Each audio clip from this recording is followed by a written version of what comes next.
이번에 만들어 볼 메뉴는 카페 라떼입니다. 에스프레소에 설탕이나 우유 등 여러 가지 다른 재료들을 넣어서 메뉴를 만드는 것을 에스프레소 베리에이션 메뉴라고 하는데요. 음악에서 캐논 변주곡을 보시면 12마디의 기본 마디가 계속해서 반복되면서 그 안에 이제 다른 악기들이 들어오면서 이제 음악의 하모니를 이루게 되는데, 이 커피도 마찬가지로 에스프레소를 기본으로 해서 그 위에 설탕 또는 우유 또는 캐러멜, 초코 시럽 등 여러 가지 재료가 들어가면서 향미의 하모니를 이루는 것을 에스프레소 베리에이션 메뉴라고 합니다.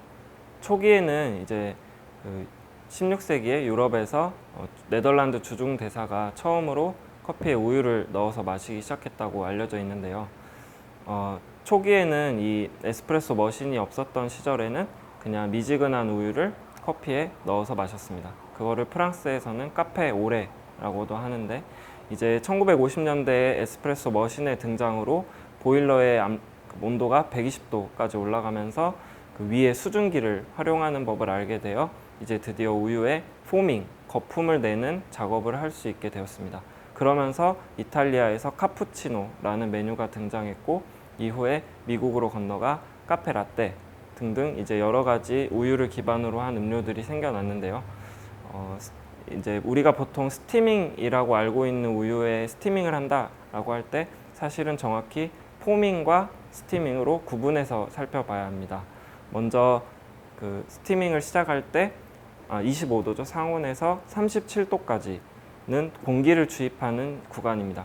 거기에서는 이제 공기를 주입해주면서 포밍을 하게 되죠. 37도인 이유는 사람과 마찬가지로 포유류의 체온은 37도인데 이 체온을 넘어가게 되면 그때부터 형성된 거품은 잘게 쪼개지지 않아서 최종적으로 라떼나 카푸치노를 만들었을 때 거친 거품이 만들어지게 됩니다.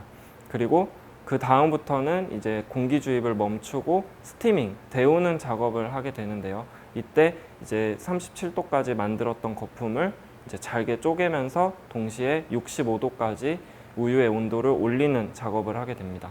최고 70도 이전에 스티밍을 끝내야 되는데요. 70도를 넘게 되면 우유의 유단백질과 유지방이 변성이 일어나기 시작하면서 이취, 우유에서 나지 않는 다른 향, 비릿한 향들이 올라오면서 이 담기는 커피에 향미에 영향을 끼칩니다. 그래서 65도에 스티밍을 멈추는 것이 중요한데요. 지금부터 카페 라떼를 만드는 것을 시연을 보여드리겠습니다.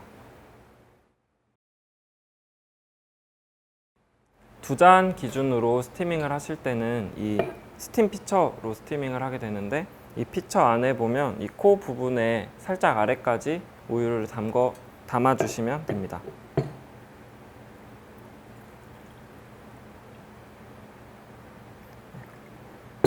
그리고 나서 먼저 에스프레소를 추출을 하는데요. 이번에는 데미타세 잔에 담지 않고 라떼 잔에 담겠습니다. 똑같이 0점 조정을 하고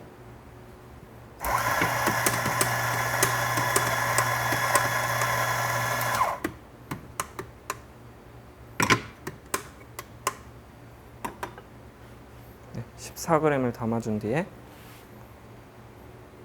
수평을 맞춰서 탬핑을 하고 가장자리를 털어내주고 물 흘리기를 한 뒤에 이번에는 카푸치노 잔을 올려줍니다.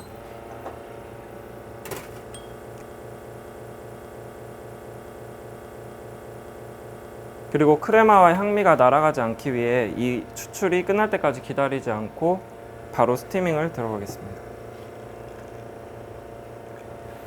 스티밍을 할 때는 이게 이제 스팀 노즐인데, 이 노즐을 이 젖은 행주로 깨끗이 닦아주고 안에 있는 수증기를 먼저 빼내줍니다. 그리고 나서 위치를 잡고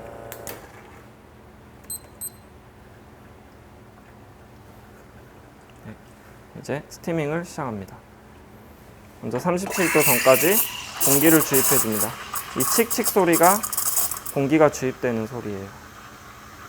그리고 나서 이제 스티밍, 우유를 데워주게 되는데, 온도가 되면 꺼줍니다.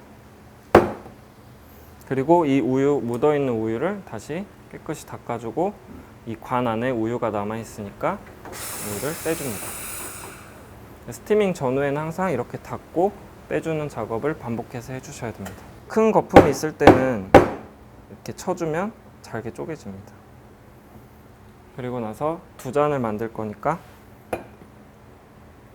살짝 분배를 해준 뒤에 을 잡고 45도로 기울여서 먼저 커피와 우유를 잘 섞어줍니다. 그리고 나서 제 원하는 모양을 자유자재로 만들어 주시면 돼요.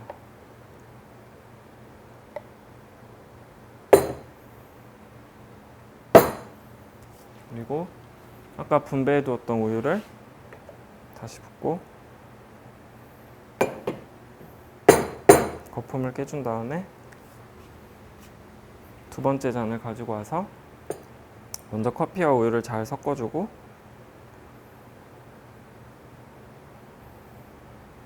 원하는 모양을 그려줍니다.